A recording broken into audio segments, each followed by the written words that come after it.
was fun. I love this sport. I gave it my all. It's fucking crazy. I had a blast, and thank you to all the fans and everyone. All right, folks, it's over. Anthony Joshua knocks out Jake Paul in the 6th round of their fight on Netflix. Style that would align with a ring that size, a negative style, as we mentioned. It really comes down to the fan interest. Jake Paul is on a 2-fight stretch coming into this one, which really put his reputation on the line. Boxing figures are reacting after Jake Paul suffered a shocking knockout loss to Anthony Joshua, with many now discussing whether his time in the sport is coming to an end. Jake has hinted that once he feels he has reached his goals in boxing, he may step away and try to move into the NFL, pointing to a major change in his athletic direction. NFL after this, like legitimately, just to play like safety and just deck people. No, I swear to God, I'm about to bring hella ratings to whatever team I'm on. Where would you want to go if you can go to any team? Shit, the Browns. So I can run a 4.34. He's the fastest man on the planet. I got hands. I have the size, the power. I can knock people out with one punch. So why can't I play free safety? Do you think you coming into the NFL would be the equivalent of like when an NFL player says, I'm going to try to box now? No, because I played football my whole life. At the end of the day, it's coverage, knowing your plays, and then just being fast and willing. The boxing community responded strongly after the fight, especially following a blunt reaction from former user IB, who claimed Jake's boxing career was finished after the knockout. Duke McKenzie also weighed in, highlighting how small Jake looked next to Anthony Joshua. He explained that even when Jake threw punches, he struggled to reach AJ cleanly, showing how uneven the matchup was. McKenzie strongly advised Jake to stop pursuing fights like this, warning that continuing could be dangerous and hurt his reputation. Paul tried to throw a shot, he would lunge in, jump in, and because he was so short, he'd miss. And then he ended up stumbling over his feet and falling over. Sometimes in that fight, he reminded me of, have you seen that Kung Fu film called The Drunken Master? Except for he wasn't a master. There's a Kung Fu guy who walks around and normally kicks people's ass, but he looks drunk all the time. That's what that fight reminded me of.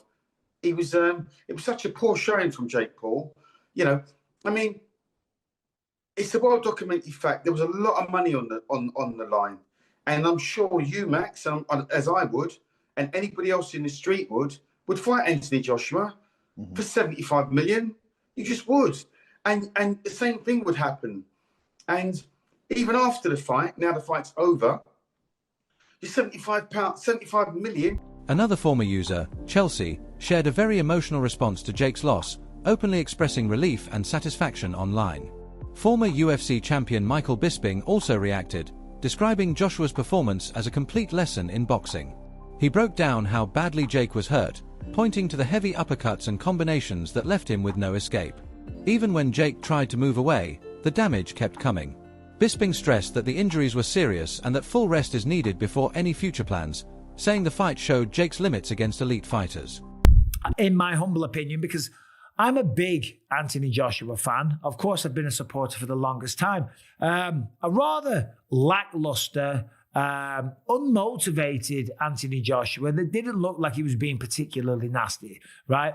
A lot of the time he was out of range, and okay, it is hard to land a shot on someone that's backing up and moving away the whole time. And there was a lot of times where he had him in the corner and he could have thrown a shot. And sometimes he was telegraphing his shots. And anytime he did go in to throw a punch, as I said before, Jake Paul would shoot in and turn it into a wrestling match. And even when he wasn't shooting in, he was clinching a lot. This is boxing. It's not MMA, as we know. The referee should have done a much better job of getting in there and separating them much, much faster. As I say, it was the 6th round. I think it was the 4th round he got dropped twice. In the 5th round, he got through it. In the 6th round, caught him with the jab, then a glancing right hook. He goes down, and that was that. That was all she wrote, right?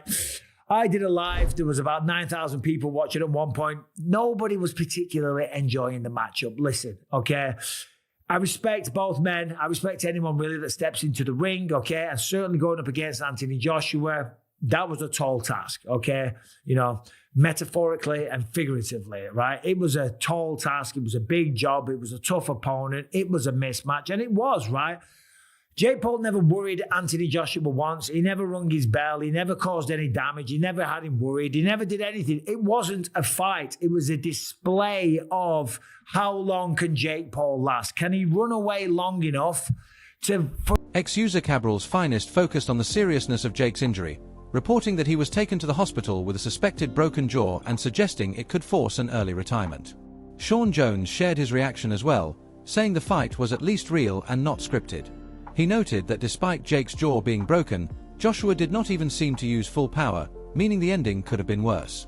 Jones emphasized how severe the injury was while also praising the fight's authenticity and the reality of facing a true world-class boxer. But all those people who were fully convinced that this fight was 100% rigged, like people said that this is a clown show, and they said this is rigged, this is scripted. Okay, so now Joshua's won. What are you going to say to that? So was it scripted that Joshua was going to win? You see this whole narrative about, oh, the fight's rigged, the fight's scripted. That's illegal to do, and Joshua is not going to tarnish his legacy by doing something like that. Would Jake Paul do something like that? Maybe so, yeah, but not someone like Joshua. Come on. Now, to be fair, 80% of that fight was looking a little bit dodgy. It was looking like Joshua wasn't throwing as much as he usually would. Jake Paul was landing on Joshua. He landed a really strong jab that knocked Joshua's head back. He landed a couple of decent overhand rights. In fact, Jake was kind of the first one who landed the biggest shots of the fight. But this is the thing, anyone who fights, even on like a low-level basis, or who just does some sparring, will understand that when you fight someone who has got nowhere near the skill level as you, sometimes it can be a little bit harder because they're awkward, they're doing stuff that you don't really expect. You know, sometimes when you fight beginners, it's a bloody nightmare. Just like, you know, awkward movements. You're like, what are they throwing? You don't expect certain shots to come that do come. And then you fight someone who's a little bit more traditionally sound with the fundamentals, and it's almost a little bit easier. And I think that's what we've seen here in this fight. AJ has had an easier time with some fighters who've got like 40 professional fights with 20 KOs on the record than he did with Jake Paul. Why is that? Oh, because it's scripted.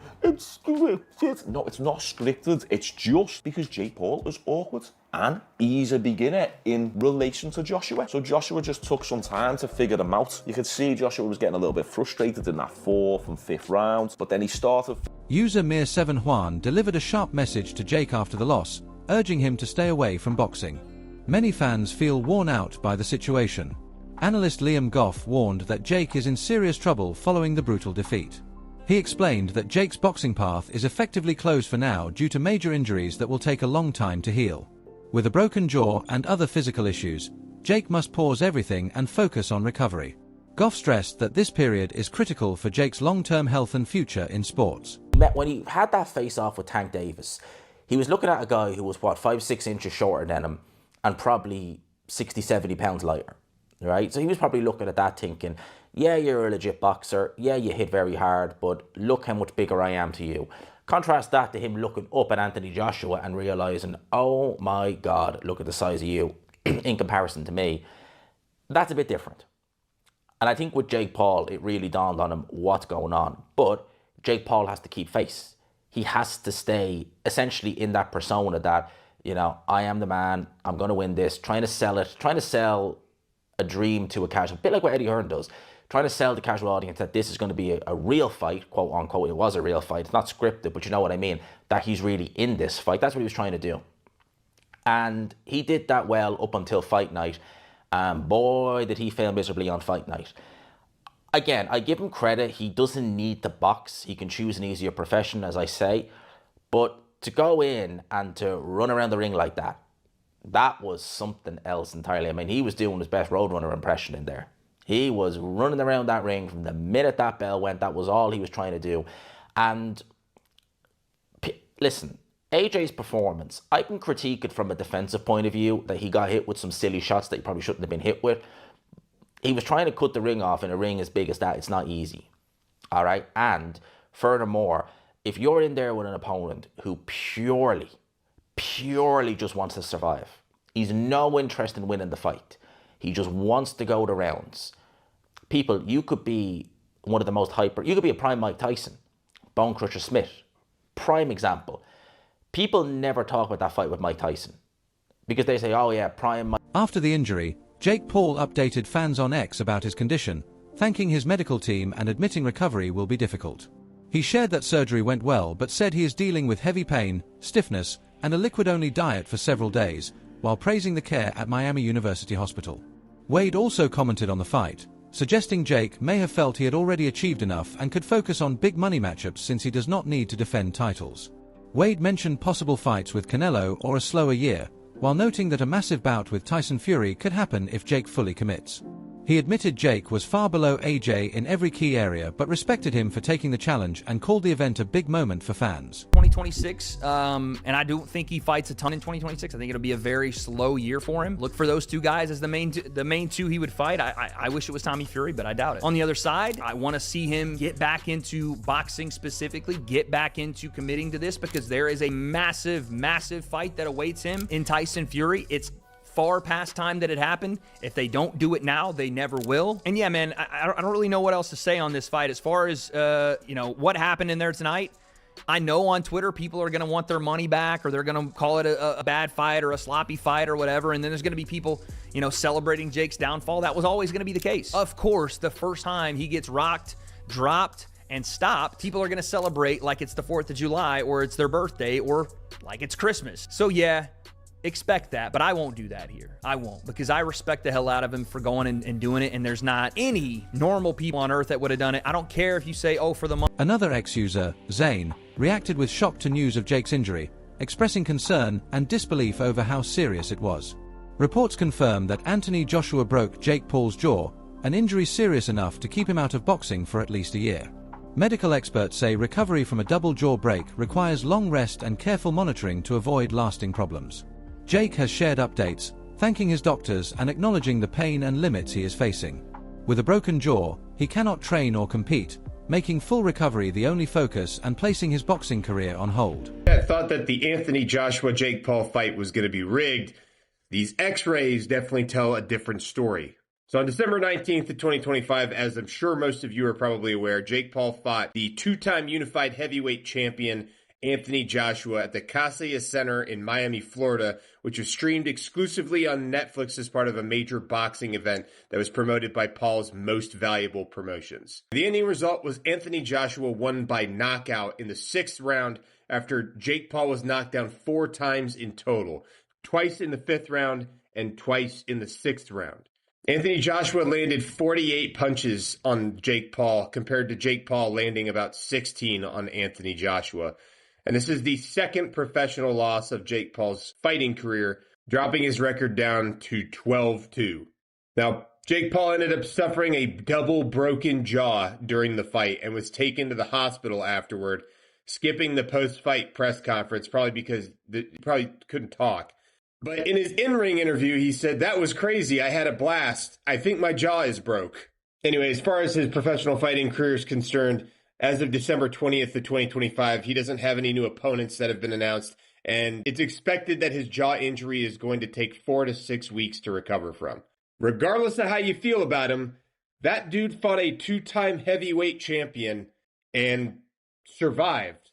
And I think we can all agree that regardless of how you feel, that takes some serious... Analysts Brian Campbell and Shakil Mayui appeared on CBS Sports to break down Jake Paul's performance, offering detailed thoughts on his approach.